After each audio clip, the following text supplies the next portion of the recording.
اے اللہ میرے لیے یہی عزت کافی ہے کہ تو میرا پروردگار ہے، اور میرے لیے یہی فخر کافی ہے کہ میں تیرا بندہ ہوں۔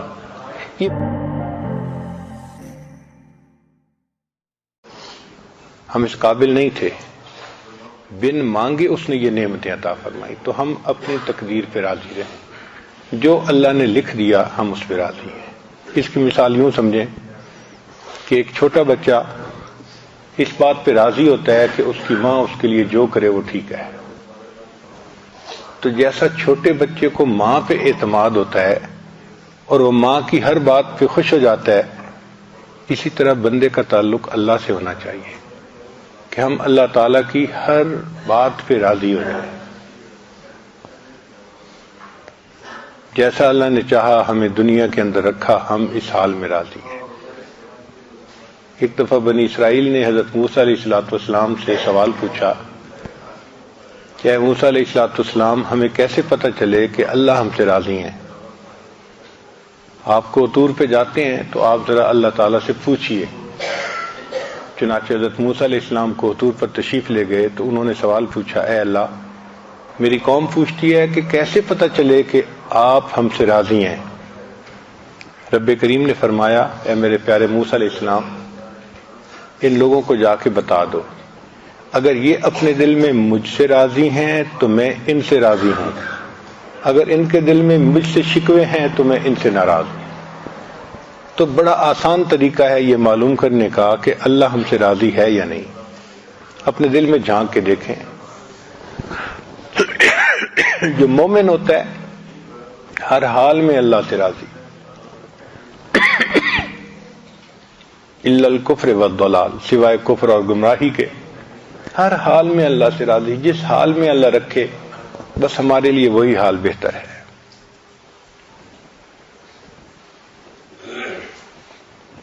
اللہ رب العزت نے ہمیں دنیا میں بھیجا تاکہ ہم اللہ رب العزت کو اپنا رب سمجھیں۔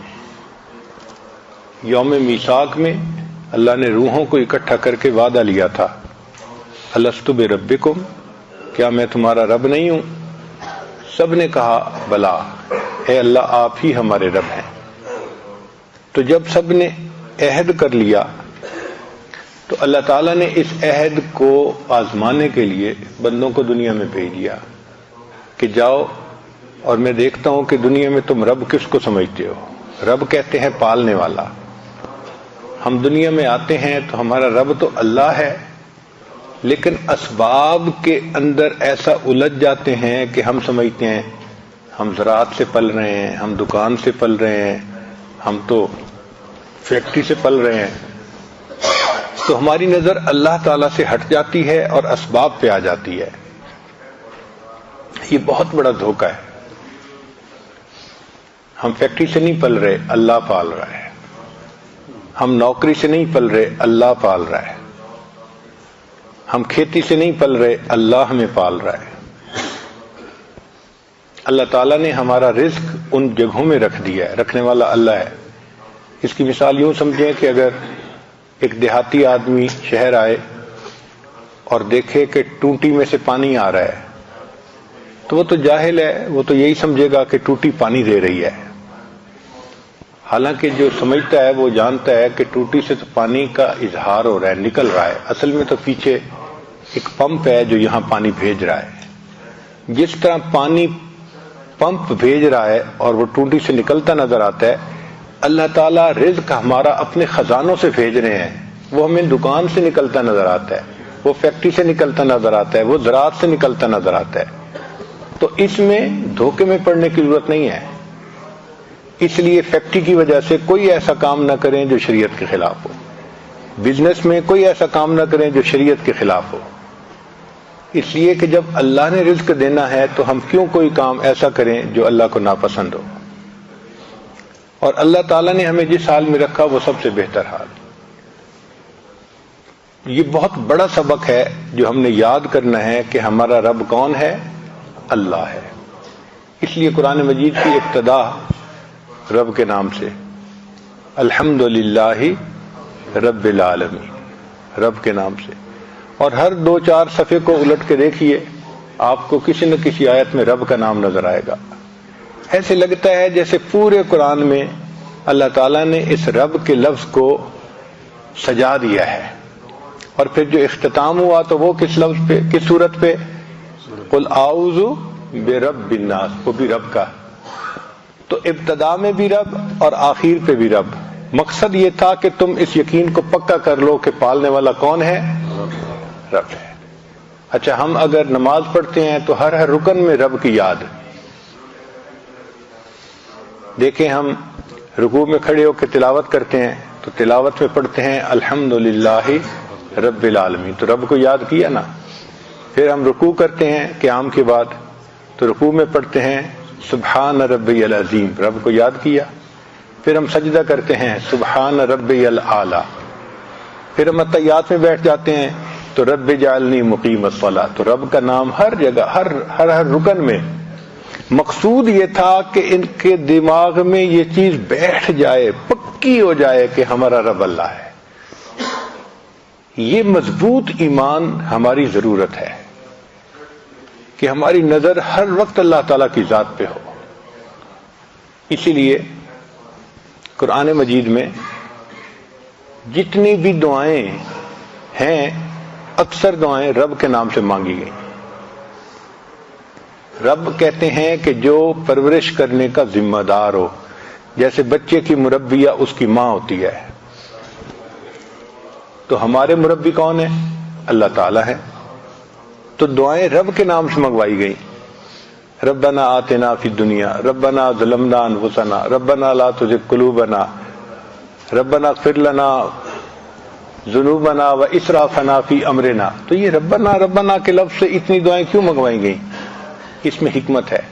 اللہ تعالیٰ چاہتے تو اس کے تو 99 نام ہیں جو ہمیں معلوم ہے، اس سے زیادہ ہیں جو اس کے علم میں ہیں، تو اپنے کسی اور نام سے منگوا دیتے نام. دعائیں رب کے نام سے منگوائی، اس لیے کہ رب کے نام میں ایک تعلق ہے کہ یہ بندہ ہے، وہ اللہ ہیں اور وہ اس کے ذمہ دار ہیں. اس لیے اگر کوئی بچہ روئے اور اس کی ماں کا نام ہے فاطمہ اور کہے فاطمہ فاطمہ فاطمہ، اس سے کوئی محبت نہیں اٹھتی. اور وہی بچہ اگر کہہ دینا ماما ماما، بھاگی ہوئی آئے گی اس کی ماں، حالانکہ وہ پکار تو پہلے بھی ماں کو رہا تھا، اب بھی ماں کو رہا تھا، مگر فاطمہ کے نام سے وہ محبت ماں کے دل میں نہیں جاگی جو ماما کے نام سے جاگ رہی ہے، کہ وہ سمجھتی ہے کہ اب اس نے مجھے پکارا، میں ذمہ دار ہوں اس کو پالنے کی، اس کی خبرگیری کرنے کی. تو رب کریم نے فرمایا کہ میرے بندے جب رب کے نام سے دعا مانگیں گے نا تو میں تو ہوں ہی ذمہ دار، تو میں ان کی دعاؤں کو قبول کر لوں گا. اس لیے رب کے نام سے دعائیں مانگنا یہ بڑی اہمیت رکھتا ہے. اور عجیب بات کہ یہ سبق ہم نے پوری زندگی یاد کرنا ہے. اور جب قبر میں جائیں گے تو سب سے پہلا سوال کیا پوچھا جائے گا؟ من ربک، تیرا رب، تمہارا رب کون ہے؟ معلوم ہوا کہ ساری زندگی تیاری کی اور امتحان کا پہلا کوشچن یہ ہے کہ من ربک، بتاؤ بھائی تمہارا رب کون ہے. اب جس نے تو اللہ پہ ایمان پکا بنا لیا ہوگا وہ تو کہے گا کہ اللہ ربی، اللہ میرا رب ہے. اور جو فیکٹری کو سمجھے گا اور کھیتی کو سمجھے گا وہ کہے گا ہائی ہاتا، مجھے نہیں معلوم کہ میرا رب کون ہے. قیامت کے دن بھی انسان اللہ کے سامنے کھڑا ہوگا تو اس دن بھی رب کا تذکرہ کہ یوم یقوم الناس لرب العالمین. قیامت کے دن انسان اپنے رب کے سامنے کھڑے ہوں گے. تو ہمارا تعلق ہے اللہ کے ساتھ، ہم بندے ہیں، وہ ہمارا رب ہے، اس پہ ہمیں خوشی ہونی چاہیے.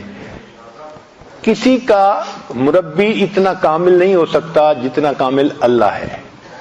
کسی کو اتنی صفات حاصل نہیں جو صفات اللہ کو حاصل ہے. کسی کے پاس اتنے خزانے نہیں جو خزانے اللہ کے ہیں. تو جب ہمارا رب ایسا ہے کہ ہر اعتبار سے کامل ہے، ہر نقص سے، ہر برائی سے بلند اور برتر ہے، تو ہمیں تو اس بات پہ بہت خوشی اور ناز ہونا چاہیے. ہمیں کیا فکر ہے کہ ہمارا رب تو اللہ ہے. اس لیے سیدنا علی لانو ایک عجیب بات فرماتے تھے، اے اللہ میرے لیے یہی عزت کافی ہے کہ تو میرا پروردگار ہے. اے اللہ میرے لیے یہی عزت کافی ہے کہ تو میرا پروردگار ہے، اور میرے لیے یہی فخر کافی ہے کہ میں تیرا بندہ ہوں. یہ باعث فخر ہے ہمارے لیے کہ ہم اللہ کے بندے ہیں. اس سے بڑی عزت اور ہمیں کیا مل سکتی ہے کہ اللہ نے ہمیں اپنا بندہ بنا لیا. تو 3 باتیں ہیں جو آج کی اس مجلس میں آپ اپنے دل میں اچھی طرح بٹھا لیں. پہلی بات کہ ہم اللہ سے راضی ہوں کہ وہ ہمارا رب ہے، خوش ہوں اس بات پہ، دل میں خوشی کی لہر محسوس کریں کہ ہمارا پروردگار اللہ ہے، اور جو بھی ہو جائے اس کو ہم سمجھیں کہ یہ ہمارے اللہ کی طرف سے ہے، اور جو بھی ہے اس میں ہمارے لیے بہتری ہے. اس کو کہتے ہیں رضا بالقدر، کہ تقدیر پہ راضی رہنا.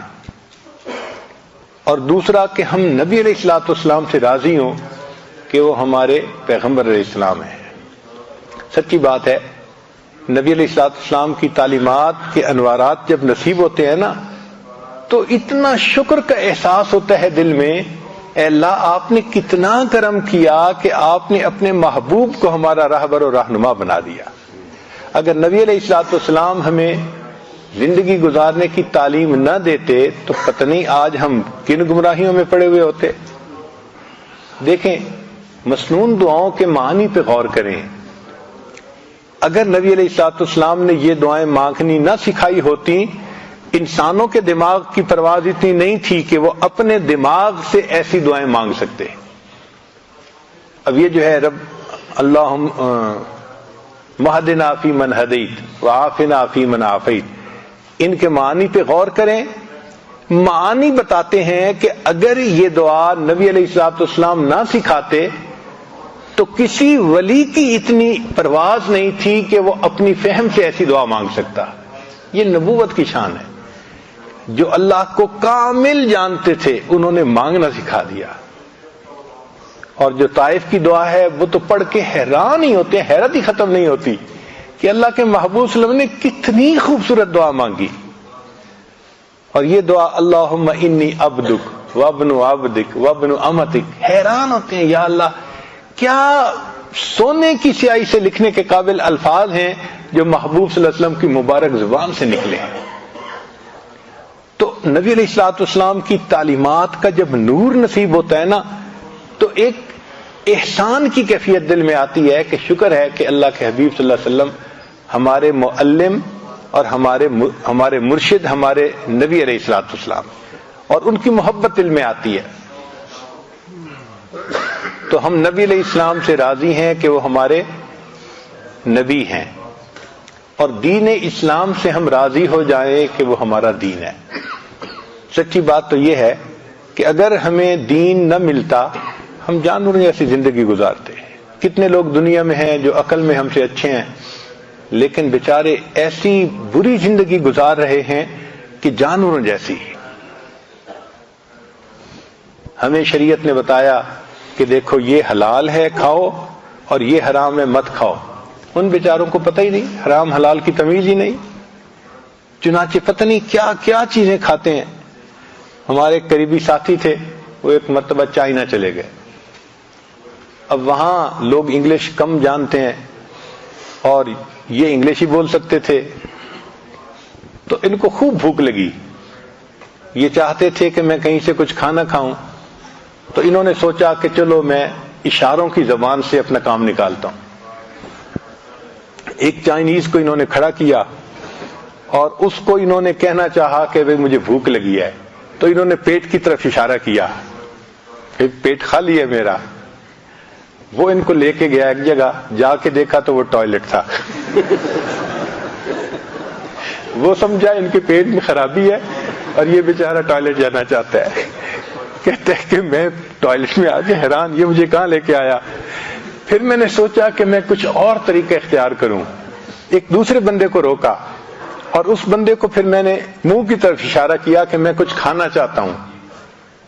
وہ مجھے کہنے لگا کہ آؤ میرے ساتھ. وہ مجھے لے کے گیا ایک ریسٹورانٹ کے اوپر، اور میں نے دیکھا تو وہاں مچھلیاں اور اس قسم کی چیزیں بہت تلی ہوئی پڑی تھیں، کباب بنے ہوئے پڑے تھے. اور میں ان کو دیکھ رہا تھا تو کہنے لگا کہ جہاں مچھلی پڑی تھی وہاں ایک چوہا بھی پڑا تھا، پورا کا پورا تلا ہوا. اس کی دم بھی نظر آ رہی ہے، مونچھیں بھی نظر آ رہی ہیں. کہتے اس کو دیکھ کے مجھے تو طبیعت میں بڑی کراہت ہوئی کہ ہیں یہ چوہے بھی کھاتے ہیں. خیر میں نے ایک جگہ دیکھا کہ بھئی کچھ گول گول بوٹیاں ہیں, تو میں نے پھر اسے کہا کہ بھئی مجھے یہ سالن چاہیے. اس نے کہا ٹھیک ہے. جب وہ سالن ڈال رہا تھا تو میرے دل میں اچانک خیال آیا میں اسے پوچھ تو لوں کہ یہ گوشت ہے کس کا. تو میں نے اس سے پوچھا کہ بھئی یہ گوشت ہے کس کا. وہ آگے سے کہنے لگا وہ پتا چلا کتے کا گوشت تھا.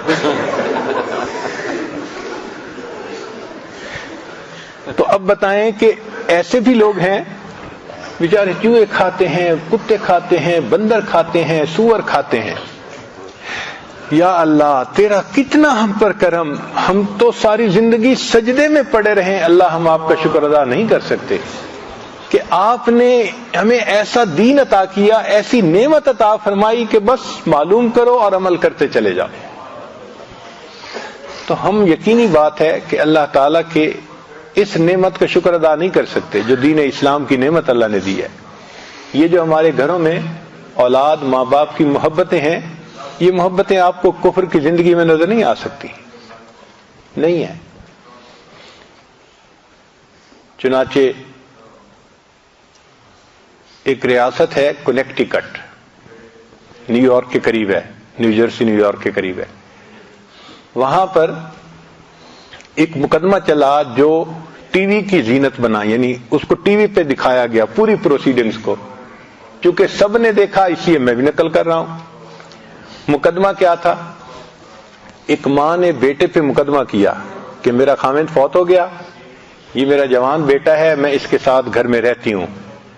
میرا مقدمہ یہ ہے کہ اس میرے بیٹے نے ایک کتا پالا ہوا ہے اور یہ دن میں تقریباً 3-4 گھنٹے اس کتے کے ساتھ گزارتا ہے. اس کو باہر لے کے جاتا ہے, کھانا کھلاتا ہے, اس کا خیال رکھتا ہے. 3-4 گھنٹے روزانہ یہ کتے کے ساتھ گزارتا ہے. میں اس کی ماں ہوں, میں اکیلی اداس ہوتی ہوں, میرا دل چاہتا ہے کہ یہ بچہ میرے کمرے میں 5 منٹ کے لیے آئے, یہ نہیں آتا. تو میں عدالت سے استدعا کرتی ہوں کہ اس کو حکم دیں کہ یہ روزانہ 5 منٹ کے لیے آ کے مجھے اپنا چہرہ ہی دکھا دیا کرے. ماں نے مقدمہ کیا اور وکیل کیا, بچے نے بھی اس کے مقابلے میں وکیل کیا, اور یہ مقدمہ چلا. دونوں طرف سے دلائل دیے گئے, اور دلائل دینے کے بعد جو مقامی قانون تھا اس کے حساب نے جج نے ججمنٹ دی کہ جی کتا اس لڑکے نے پالا ہوا ہے, کتا اس کی لائبلٹی ہے. 2 گھنٹے لگیں 5 گھنٹے لگیں, اس کو لگانے پڑیں گے اس کی ضرورت کو پورا کرنے کے لیے, چونکہ اس کی ذمہ داری ہے. رہ گئی ماں, تو چونکہ بچے کی عمر 18 سال سے اوپر ہو چکی, اس کی ماں اس کی جو ہے لائبلٹی نہیں ہے. ہم قانون کے مطابق بچے کو مجبور نہیں کر سکتے کہ اپنی ماں کو روزانہ چہرہ دکھا دیا کرے. اب بتائیں جہاں ماں باپ اور اولاد کا یہ تعلق ہو وہاں کیا زندگی ہوگی.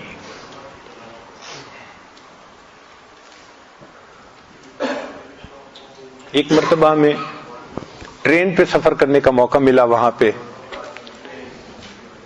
تو ایک جگہ یہ آج بیٹھا ہوا تھا, ایک امریکن خاتون, عمر اندازاً اس کی ہوگی کوئی 50 یا اس سے اوپر, وہ دور بیٹھی ہوئی تھی. جب اس نے دیکھا کہ یہ بندہ اکیلا بیٹھا ہے تو ساتھ والی سیٹ پر آ کر بیٹھ گئی اور مجھ سے پوچھنے لگی آپ مسلمان ہیں؟ میں نے کہا الحمدللہ ہاں میں مسلمان ہوں. تو کہنے لگی کہ میں نے یہ سنا ہے کہ مسلمان وعدے کے بڑے پکے ہوتے ہیں. میں نے کہا آپ نے ٹھیک سنا ہے, اگر کوئی بھی سچا مسلمان ہوگا تو وہ وعدے کا بڑا پکا ہوگا. کہنے لگی اچھا آپ میرے ساتھ ایک وعدہ کر سکتے ہیں؟ مجھے حیرت ہوئی, میں جانتا نہیں یہ کون عورت ہے اور مجھ سے کیوں کہہ رہی ہے کہ میرے ساتھ ایک وعدہ کریں. تو میں نے اس سے پوچھا کہ بھئی میں تو نہیں آپ کو جانتا, آپ کیوں کوئی ایسی بات کر رہی ہیں؟ وہ کہنے لگی اصل بات یہ ہے کہ میرے 4 بچے ہیں, 3 بیٹے 1 بیٹی. وہ سارے کے سارے اسی شہر میں رہتے ہیں لیکن وہ جوان ہو چکے ہیں اور ان کے پاس اتنی فرصت نہیں کہ وہ میرے پاس آ سکیں. خاوند فوت ہو گیا, میں اکیلی رہتی ہوں.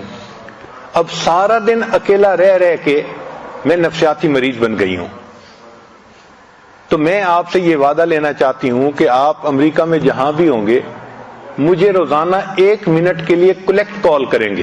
کلیکٹ کال کا مطلب یہ ہوتا ہے کہ میں کہیں سے کال کروں تو بل اس کو آئے گا جو ریسیو کرے گا, تو میں بل پے کروں گی, آپ 1 منٹ کے لیے مجھے صرف ہیلو ہائے کر دیا کریں. میں نے کہا اس سے کیا فائدہ ہوگا؟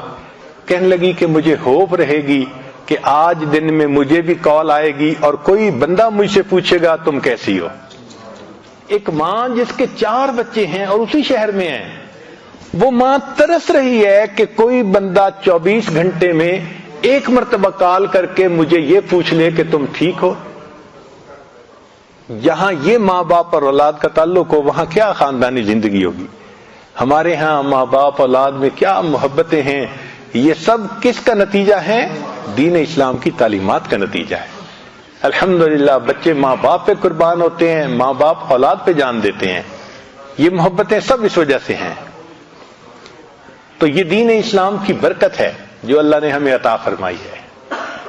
یہ جو پاک رہنا, صاف رہنا, یہ دین اسلام کی برکت ہے جو اللہ نے ہمیں عطا فرمائی ہے. تو ہم 3 باتوں میں بہت خوش ہوں. کیا؟ اللہ تعالیٰ سے خوش ہوں کہ وہ ہمارا رب ہے, نبی علیہ السلام سے خوش ہوں کہ وہ ہمارے پیغمبر ہیں, اور دین اسلام سے خوش ہوں کہ وہ ہمارا دین ہے. جو بندہ 3 چیزوں میں خوش ہو گیا, اب نبی علیہ السلام کی حدیث مبارکہ سن لیجئے کہ اللہ تعالیٰ کے حبیب صلی اللہ علیہ وسلم فرماتے ہیں ذاق طعم الایمان, اس بندے نے ایمان کا مزہ چکھ لیا. من رضی باللہ ربا, جو اللہ سے راضی ہو گیا کہ اللہ رب ہے, وہ بے محمد النبی, اور محمد صلی اللہ علیہ وسلم سے راضی ہو گیا کہ وہ ہمارے نبی ہیں, وہ بالاسلام دینا, اور اسلام سے راضی ہو گیا کہ وہ دین ہے. یعنی یہ 3 کام کرنے سے بندے کو ایمان کی لذت نصیب ہو جاتی ہے, چاشنی نصیب ہو جاتی ہے. تو ہمیں اللہ سے راضی رہنا چاہیے. اللہ ہمیں جس حال میں رکھا ہے ہمارے لیے وہی حال بہتر ہے. اگر کوئی اور حال ہوتا تو ہم دکھی ہو جاتے, ہم پریشان ہو جاتے. یوں بندہ سمجھتا ہے کہ میں تو بڑا دکھی ہوں, حالانکہ ہمیں اللہ تعالیٰ نے لاکھوں سے بہتر حال میں رکھا ہے. شکوے کرنا, یہ کہنا کہ یہ نہ ہوا وہ نہ ہوا, یہ اللہ تعالیٰ کو ناپسند ہے. چنانچہ فرمایا کہ جس نے یہ چاہا کہ جس وقت جو چیز اللہ جل شانہ نے پیدا فرمائی اس وقت میں کوئی دوسری چیز پیدا ہوتی تو اس نے اپنے جہل و نادانی میں کوئی دقیقہ نہ چھوڑا. مشائخ نے لکھا ہے رضا کیا ہے, فرماتے ہیں ہوا سرور القلب یمر بمر القضاء, کہ قضاء کے اوپر دل کو سرور مل جائے, اس کو رضا کہتے ہیں. نبی علیہ السلام نے ارشاد فرمایا عجبت من قضاء اللہ عز وجل للمؤمن ان اصابہ خیر حمد ربہ وشکرہ, کہ میں حیران ہوں, تعجب ہوتا ہے مجھے مومن کے حال پر کہ جب اللہ تعالیٰ اس کو اچھے حال میں رکھتا ہے تو وہ اللہ کی حمد بیان کرتا ہے, اس کا شکر ادا کرتا ہے. وَإِنْ أَصَابَتْهُ مُصِيبَةٌ, اور اگر اس بندے کو کوئی مصیبت پہنچتی ہے حامد ربہ وصبرا, وہ اللہ کی حمد بیان کرتا ہے اور اس پر صبر کرتا ہے. المؤمن یؤجر فی کل شیء, مومن کو ہر بات میں اجر ملتا ہے. حتی فی اللقمۃ یرفعها الی فی امرأتہ, حتیٰ کہ بیوی کے منہ میں لقمہ ڈالتا ہے اس پر بھی اللہ اجر عطا فرماتے ہیں. کیا خوبصورت دین ہے کہ بیوی کو مسکرا کے دیکھو تو اس پر نیکی ملتی ہے, اور بیوی کے منہ میں لقمہ ڈالو اس پر خوشی ملتی ہے. اپنی ہی انسان ضرورتوں کو پورا کرتا ہے, اللہ نے اس پر بھی ہمارے لیے اجر لکھ دیا ہے. یہ بیوی کے منہ میں لقمہ ڈالنا یہ بھی نبی علیہ الصلوۃ والسلام کی ایسی سنت ہے کہ جس پر گھر آباد ہو جاتے ہیں. ایک مرتبہ لاہور کا ایک نوجوان تھا, اس کی شادی کو کچھ مہینے ہو گئے تھے تو ملنے کے لیے آیا. ہم نے پوچھا سناؤ بھائی آپ خوش ہیں؟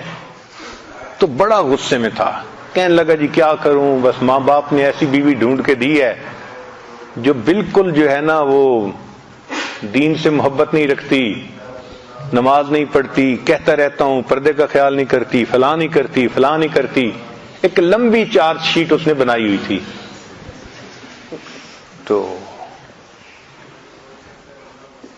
مقصد اس کا یہ تھا، یہ کہتے ہیں to read in between the line, کہ اگلا بات تو کر رہا ہے لیکن مدعا کیا ہے یہ سمجھنا پیر کا مقصد، پیر کا کام ہوتا ہے. ہمارے حضرت فرمایا کرتے تھے اگر مرید ہونا 420 تو پیر ہوتا ہے 840. اللہ تعالیٰ ان کو وہ فہم دے دیتے ہیں کہ وہ سمجھ جاتے ہیں کہ یہ چاہتا کیا ہے. اور ہمارے حضرت رحمت اللہ کو تو اللہ نے کشف عطا فرمایا تھا. ایک مرتبہ کراچی میں یہ عاجز خدمت میں حاضر تھا تو ایک عالم آئے، تو مجھے پتا تھا کہ یہ عالم حضرت سے کیا پوچھنے کے لیے آئے ہیں. تو میں حضرت کی خدمت میں حاضر ہوا اور میں نے کہا کہ حضرت وہ فلاں عالم آپ سے ملنے کے لیے آئے ہیں. حضرت نے میری طرف دیکھا اور فرمانے لگے میں لعنت بھیجتا ہوں اس پیر پر کہ جس کو کوئی ملنے کے لیے آئے اور پیر کو پتہ نہ چلے یہ کیوں آیا ہے. میں لعنت بھیجتا ہوں اس پیر پر کہ ملنے کے لیے کوئی آئے اور اس کو یہ پتہ نہ چلے یہ کیوں ملنے کے لیے آیا ہے. تو ہمارے حضرت کو تو اللہ نے کشف دیا تھا، اللہ نے ان کو ایسی فہم دی تھی، فراست دی تھی کہ وہ پہچانتے تھے. ایک مرتبہ ایک عالم تھے چکوال میں ساتھ گئے تو میں نے عرض کیا حضرت میرے ساتھ ایک عالم آئے ہیں، علاقے کے بڑے معروف عالم ہیں. اچھا مجھے نہیں پتا تھا، وہ پہلے حضرت سے مصافحہ کر کے چلے گئے تھے. تو جب میں نے یہ کہا تو حضرت مجھے فرمان لگے ہاں میں نے اسے پڑھ لیا ہے، ہاں میں نے اسے پڑھ لیا ہے. یعنی آئے اور مصافحہ کیا اور مصافحہ کرنے کی دیر میں حضرت فرمان لگے میں نے اسے پڑھ لیا ہے، مجھے پتہ ہے کہ وہ کس درجے کا عالم ہے. تو یہ فراست ہوتی ہے جو اللہ تعالیٰ عطا فرما دیتے ہیں.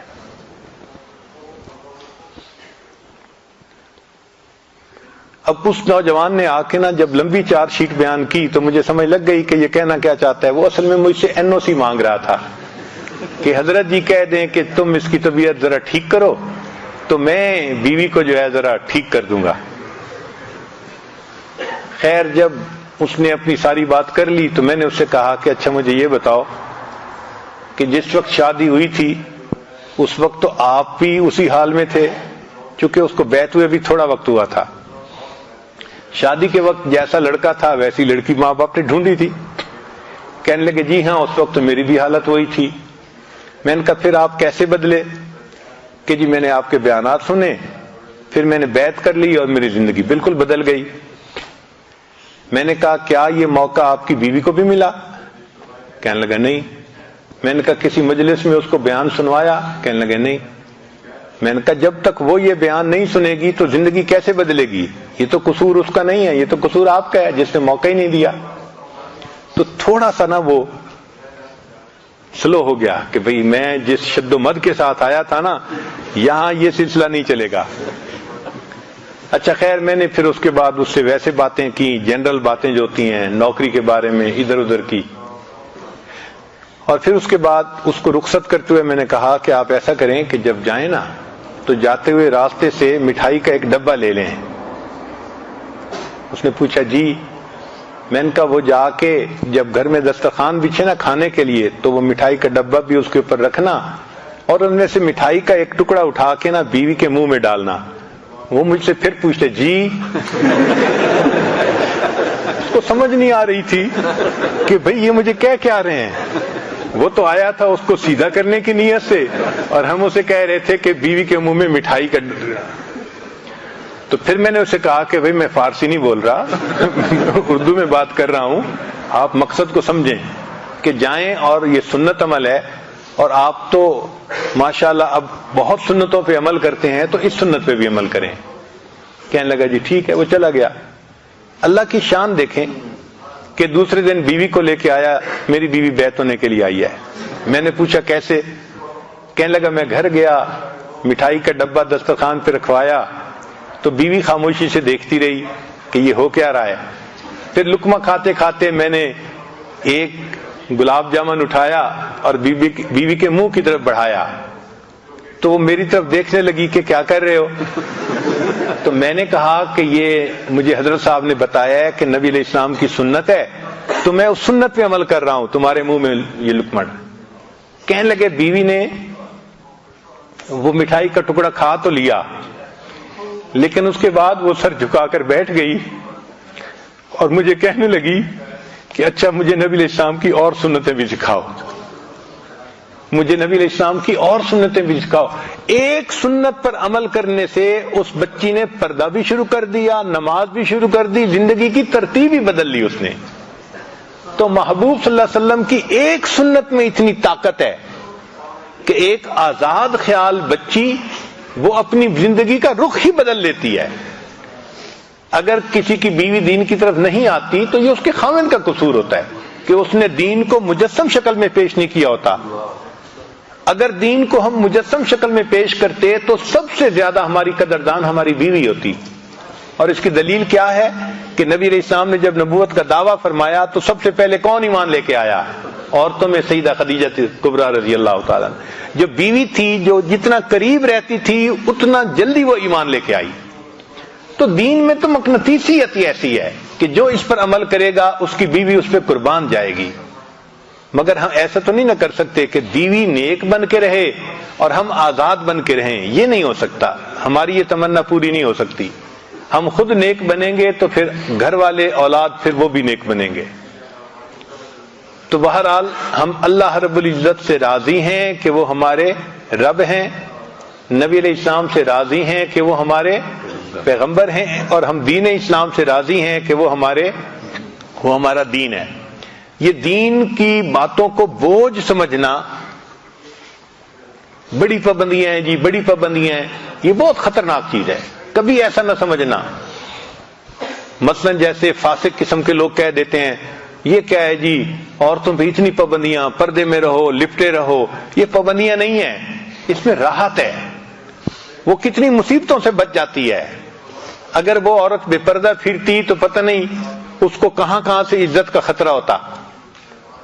اب اگر وہ پردے میں ہے تو وہ پرسکون زندگی گزار رہی ہے۔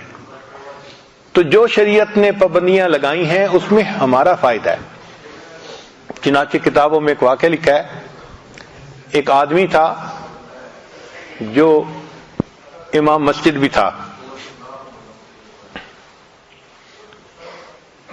اللہ کی شان کہ وہ فوت ہوا۔ تو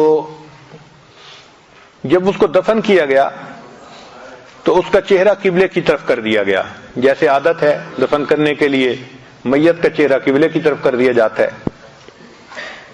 کوئی ایسی وجہ بنی کہ قبر کو کھولنا پڑا، تو جب لوگوں نے قبر کھودی کوئی اپنی چیز ڈھونڈنے کے لیے تو دیکھا کہ چہرہ قبلے کی طرف سے پھرا ہوا تھا۔ تو ان کو بڑی حیرت ہوئی کہ بھئی ابھی کل کی تو بات ہے، یہ کیسے چہرہ پھر گیا بالکل دوسری طرف۔ تو لوگوں نے تحقیق کی، ان کے گھر والوں سے پوچھا کہ بھئی کون سی وجہ، تو کوئی وجہ نظر نہیں آتی تھی۔ ایک اللہ والے تھے، وہ سمجھ گئے کہ کوئی اندر کا مسئلہ ہے اور سیریس مسئلہ ہے۔ تو انہوں نے اس کی بیوی سے پوچھا کہ بھئی آپ بتائیں دین کے بارے میں ان کا معاملہ کیا تھا؟ تو بیوی نے کہا کہ جی دین کے کاموں پہ عمل تو کرتے تھے، لیکن کبھی کبھی مجھے کہتے تھے کہ یہ جو سردی کے موسم میں ہم میاں بیوی ملتے ہیں نا، اور اس کے بعد غسل فرض ہے، دین میں یہ بہت سختی کی چیز ہے، یعنی میاں بیوی کے ملنے کے بعد غسل کا کرنا ان کو بوجھ نظر آتا تھا۔ دین کا حکم بوجھ نظر آنے کی وجہ سے اللہ نے قبلے سے چہرہ ہی ہٹا دیا۔ تو ہم دین کے احکام کو بوجھ نہ سمجھیں، اللہ کی رحمت سمجھیں کہ اللہ نے ہم پر رحمت فرما دی، ہمیں یہ نعمت عطا فرما دی۔ تو تین باتیں، اللہ سے راضی ہوں کہ وہ ہمارا رب ہے، نبی علیہ السلام سے راضی ہوں کہ وہ ہمارے پیغمبر ہیں، اور دین اسلام سے راضی ہوں کہ وہ ہمارا دین ہے۔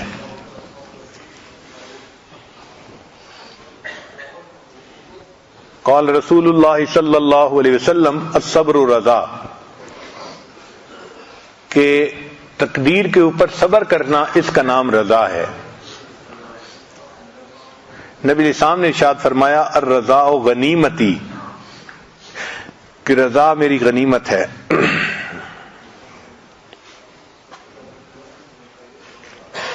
مکتوبات امام ربانی مجدد ثانی رحمۃ اللہ علیہ میں ہے، حضرت حق جل سبحانہ مومنوں کے نزدیک تمام چیزوں سے زیادہ عزیز اور محبوب ہے، خواہ اموال ہوں یا انفس، زندہ کرنا اور مارنا سب اللہ تعالی کے افعال میں سے ہے، کسی دوسرے کو اس میں دخل نہیں، لہذا لازمی طور پر اللہ تعالی کا فعل بھی عزیز تر اور محبوب تر ہوگا، بلکہ مناسب تو یہ ہے کہ محب اپنے محبوب کے فعل سے لذت گیر ہو اور خوشی حاصل ہو۔ جب اللہ سے محبت ہے تو ہماری تقدیر کس نے بنائی؟ اللہ نے بنائی، تو اللہ کے فعل پر بھی ہمیں خوشی ہونی چاہیے نا، سبحان اللہ، اسی کو رضا کہتے ہیں۔ رضا 3 چیزوں کا نام ہے۔ اللہ تعالیٰ کا دین جس طرح اس نے اتارا ہے تو اس کے ساتھ راضی ہو جائے، تقدیر اور روزی جس طرح اس نے تیرے اور دوسروں کے لیے مقرر فرمائی تو اس کے ساتھ راضی ہو جائے، اور تیسرا ما سوی اللہ کی بجائے تو اپنے مولا کے ساتھ راضی ہو جائے۔ جنید رحمت اللہ علیہ فرماتے تھے، رضا یہ ہے کہ تو اپنے اختیار کو ترک کر دے۔ حارث رحمت اللہ علیہ فرماتے تھے، حکم الہی کے جاری ہونے پر دل کو سکون حاصل ہونا رضا ہے۔ ذنون مصری رحمت اللہ فرماتے تھے، قضاء الہی کے گزرنے کے ساتھ ساتھ دل کا خوش ہونا یہ رضا ہے۔ وفی بعض الاخبار، اور بعض پہلے کی کتابوں میں یہ لکھا ہے، یقول اللہ تبارک و تعالی، اللہ تعالیٰ یہ ارشاد فرماتے ہیں، من لم یرض بقضائی، جو بندہ میری قضا سے راضی نہیں ہوتا، ولم یصبر علی بلائی، اور میری بھیجی ہوئی بلا کے اوپر صبر نہیں کرتا، فلیخرج من تحت سمائی، اس کو چاہیے کہ میرے آسمان کے نیچے سے نکل جائے، ولیتخذ ربا سوائی، اور میرے سوا کسی اور کو اپنا رب بنا لے۔ وَأَوْحَى اللَّهُ تَعَالَى إِلَىٰ داؤد علیہ السلام، اللہ تعالیٰ نے داؤد علیہ السلام کی طرف وحی نازل فرمائی، یا داؤد ترید و ارید، ایک ہے تیری مرضی اور ایک ہے میری مرضی، ولا یکون الا ما ارید، مگر ہوگا وہ جو میری مرضی ہوگی، فإن سلمت لی ما ارید، اگر تو چاہے کہ جو میری مرضی ہے تو آتیک بما ترید، اتیتک بما ترید، اگر تو چاہے کہ میری مرضی پوری ہو تو میں تمہیں وہ بھی عطا کر دوں گا جو تمہاری مرضی ہے، اور اگر تو چاہے کہ وہ پورا ہو جو تیری مرضی ہے تو میرے بندے میں تجھے تھکا بھی دوں گا، اور مرضی تو میری ہی پوری ہوگی۔ ایک تیری مرضی ہے، ایک میری مرضی ہے، اگر تو چاہے کہ تیری مرضی پوری ہو تو میں تجھے تھکا بھی دوں گا اور تیری مرضی کو بھی پورا نہیں ہونے دوں گا، اور اگر تو چاہے کہ میری مرضی پوری ہو تو اے میرے بندے میں تیری مرضی کو بھی پورا کر دوں گا۔ تو ہمیں تو اللہ کی مرضی پہ راضی ہو جانا چاہیے۔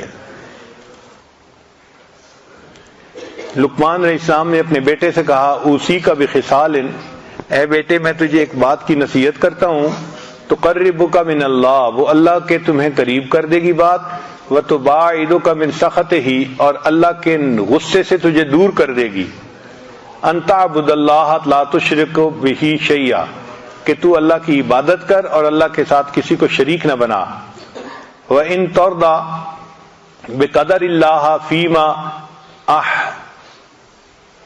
أَحْبَبْتَ وَكَرِهْتَ، اور تو اللہ کی تقدیر پہ راضی ہو جا جو تجھے اچھی لگے یا بری لگے، کوئی بات بھی ایسی تو اس پہ راضی ہو جا، یعنی کوئی چیز پسند ہے، مرضی کے موافق ہے یا مرضی کے خلاف ہے، اس پہ اللہ سے راضی ہو جا، یہ چیز تجھے اللہ کے غصے سے دور کر دے گی۔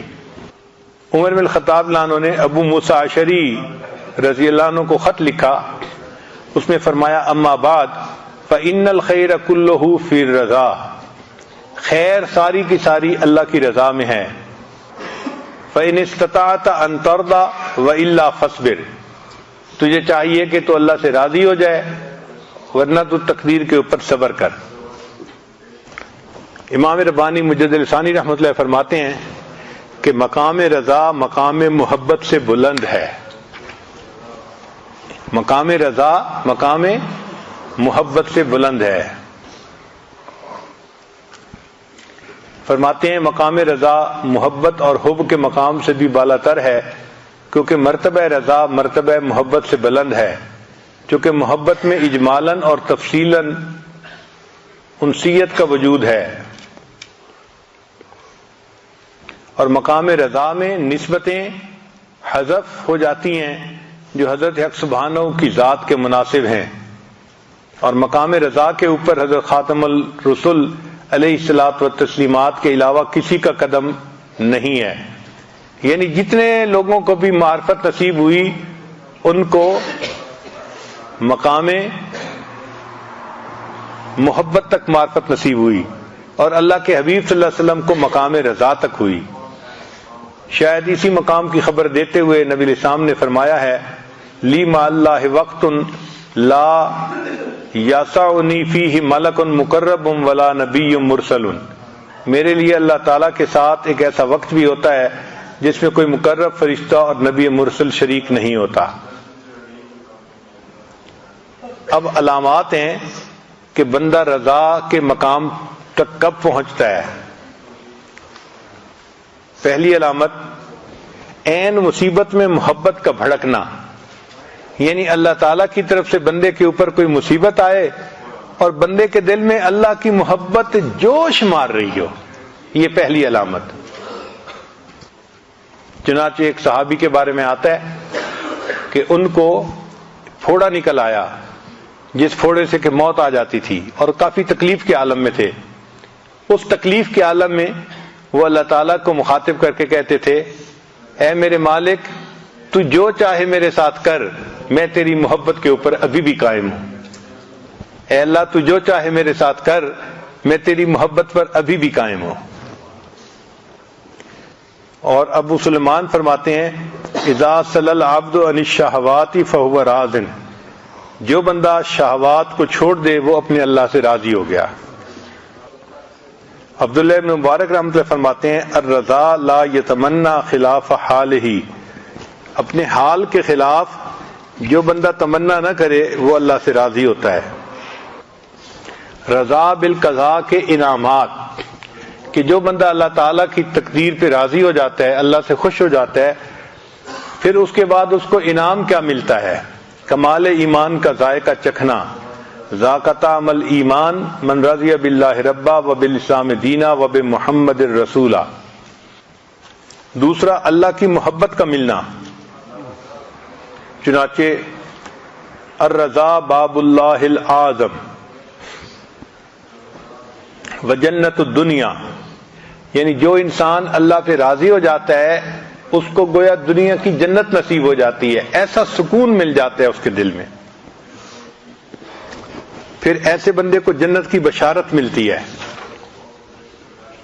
یا ایتھا النفس المطمئنہ ارجعی الی ربک راضیۃ مرضیہ فادخلی فی عبادی وادخلی جنتی. مصیبت پر راضی رہنے والے کے لیے جنت کی بشارت. اس پر ابو موسیٰ اشعری رضی اللہ عنہ کی ایک حدیث ہے جو انہوں نے نقل کی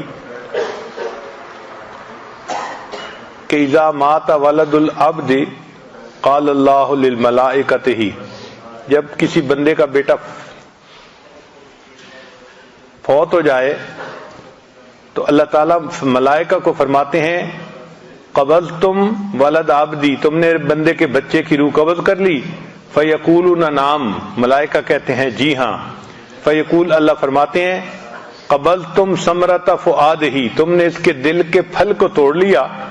فیقولون نعم، وہ کہتے ہیں ہاں. فیقول، اللہ فرماتے ہیں ماذا قال عبدی، بندے نے کیا کہا؟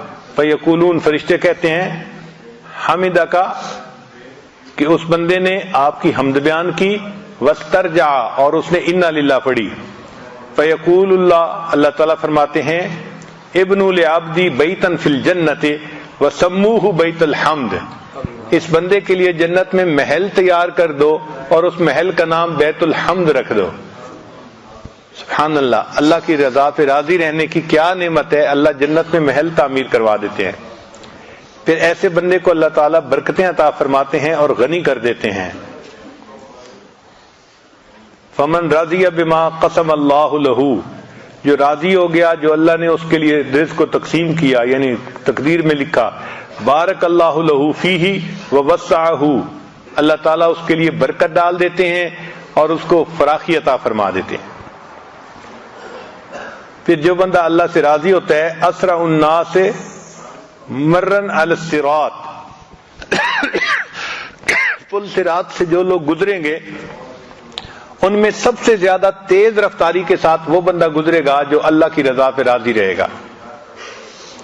پھر جلساء الرحمن یوم القیامہ، کہ جو بندے اللہ سے راضی ہوں گے وہ قیامت کے دن اللہ تعالیٰ کے ہم جلیس ہوں گے، مجلس میں بیٹھنے کی ان کو سعادت نصیب ہوگی اور اللہ کی ان کو رضا حاصل ہوگی اور ان کو افضل درجات حاصل ہوں گے جنت میں. پھر ان کو اجر عظیم حاصل ہوگا. جو اللہ سے راضی ہوتے ہیں ان کو اللہ تعالیٰ اجر عظیم عطا فرماتے ہیں. اور ایک حدیث مبارکہ ہے، وہب بن منبہ رحمۃ اللہ علیہ نقل کرتے ہیں کہ داؤد علیہ السلام کو اللہ نے وحی نازل فرمائی کہ قال داؤد علیہ السلام، داؤد علیہ السلام نے پوچھا، رب ایو عبادک ابغض الیک، اے اللہ بندوں میں سے کون سا بندہ آپ کو سب سے زیادہ ناپسند ہے؟ قال، وہ بندہ جو میری تقدیر پہ راضی نہیں رہتا، وہ مجھے اپنے بندوں میں سب سے زیادہ ناپسند بندہ ہے. جو شخص کے قضاء سے جنگ کرتا ہے وہ ذلیل ہوتا ہے، اللہ اسے ذلت عطا فرماتے ہیں. تو اللہ تعالیٰ کے ہر کام میں خیر ہوتی ہے، بندے کو چاہیے کہ اللہ کے ہر کام میں راضی رہے. یہ اسرائیلیات میں ایک واقعہ ہے کہ ایک عابد تھا بنی اسرائیل کا، اس نے دعا مانگی کہ یا اللہ میں نے اتنے سال آپ کی عبادت کی، اب آپ مجھے یہ بتا دیجئے کہ جنت میں مجھے کون سی بیوی ملے گی. تو اسے خواب میں بتا دیا گیا کہ فلاں جگہ جاؤ تو بکریوں کو چرانے والی ایک عورت ہے، وہ تمہاری جنت میں بیوی ہوگی. چنانچہ وہ بندہ گیا تو اس کو اس جگہ پر ایک عورت مل گئی. اس نے اس کو کہا کہ میں چاہتا ہوں کہ میں 2-3 دن تمہارے قریب رہوں تاکہ مجھے تمہاری عبادت کا پتہ چلے کہ تم کیسی کرتی ہو. اس نے کہا ٹھیک ہے. چنانچہ یہ وہاں رہا. اس نے دیکھا کہ نہ وہ دن میں روزہ رکھتی تھی اور نہ وہ رات کو لمبی تہجد پڑھتی تھی، جبکہ یہ بندہ صائم الدہر تھا اور قائم اللیل تھا، ساری رات عبادت کرتا تھا، سارا دن روزہ رکھتا تھا. تو جب 2-3 دن اس نے دیکھا کہ بھئی اس کی تو عبادت کچھ بھی نہیں ہے میرے مقابلے میں، اس کو بڑی حیرت ہوئی کہ بھئی اتنی میں عبادت کرتا ہوں اور سالوں سے کر رہا ہوں اور میرے درجے میں یہ عورت پہنچے گی اور میری بیوی بنے گی کہ جو ساری رات آرام سے سوتی ہے اور سارا دن جو ہے اپنا کام میں لگی رہتی ہے اور روزہ بھی نہیں رکھتی سوائے فرض روزوں کے. تو اس نے پھر اس سے تیسرے دن پوچھ لیا کہ تیرا کون سا عمل ہے جو اللہ کو پسند آیا جس کی وجہ سے اللہ نے تیرے رتبے جنت میں بلند فرما دیے. اس عورت نے کہا کہ میں زیادہ عبادت نہیں کرتی، ایک عام زندگی گزارتی ہوں، بس اتنی بات ہے کہ میں اپنے اللہ سے اس سے راضی ہوں، اس نے جو میری تقدیر بنا دی میں اپنے رب سے راضی ہوں. تو اس نے کہا کہ ہاں تیرا یہ عمل ہے جس کی وجہ سے اللہ نے جنت میں تیرے درجوں کو بلند کر دیا. تو عبادت کیے بغیر جنت میں درجے بلند ہوں گے اس عمل پر کہ انسان اللہ سے راضی ہے. تو آج کی مجلس میں ہم نے یہ سبق سیکھا کہ ہم اپنی تقدیر پہ راضی ہوں اور یہ صرف زبان کے الفاظ نہ ہوں، یہ دل کی کیفیت ہو، دل میں خوشی ہو کہ اللہ ہمارے رب ہیں، نبی علیہ السلام ہمارے پیغمبر اسلام ہے اور دین اسلام ہمارا دین ہے، اور اللہ نے ہمیں جس حال میں رکھا ہوا ہے یہ بہترین حال ہے. جو لکھ دیا ہم اپنے مالک پہ راضی ہیں، ہم اپنے محبوب پہ راضی ہیں. جیسے امام ربانی مجدد صاحب نے ہم نے فرمایا کہ جب محبوب سے محبت ہوتی ہے تو جو کام محبوب کرے اس سے بھی محبت ہوتی ہے. تو اللہ نے ہماری تقدیر بنائی، ہم اس پہ بھی خوش ہیں کہ اللہ نے ہماری تقدیر جیسے بنائی. اللہ تعالی ہمیں مقام رضا عطا فرمائے. وآخر دعوانا ان الحمد للہ رب العالمین. اللہ اللہ اللہ اللہ اللہ